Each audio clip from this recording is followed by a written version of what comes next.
நண்பு தேவனுடைய பிள்ளைகளே, தேவன் மன்னிக்கிற தேவன். எப்படிப்பட்டவர்களை மன்னிக்கிறார் அப்படின்னா, நம்மை நோக்கி பார்க்கிறவர்களுக்கு. இயேசு ஒரு சின்ன கதை சொன்னாரு. 2 பேர் ஆலயத்துக்கு போனாங்க.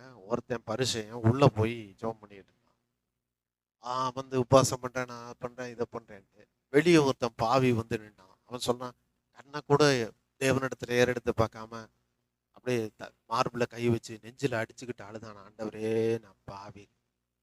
கர்த்தர் சொல்றாரு, இவன் தான் நீதிமான். தேவனோட அவன் பழகுறான்.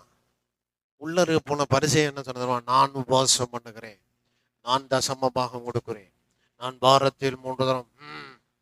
என்ன, அவன் உலகத்தோட பழக்கம் இருக்கு. Connect the world. உலகத்துல பழகுறதுனால உலகத்தை பத்தி பேசிட்டு இருக்கிறான். கர்த்தர் சொன்னாரு, ஐயா, பழக்கம் என் கூட இருந்தா நான் என்ன வச்சிருக்கேனோ அதெல்லாம் உனக்கிட்ட கொடுத்துருவேன், பிரச்சனையே இல்லை. பழக்கம் அங்க வச்சிருந்தேன்னு வை, அவன் இருக்க எல்லாம் உன்ட்ட வந்து ஏறி உட்காந்துரும். யாரு கூட பழக போறோம்?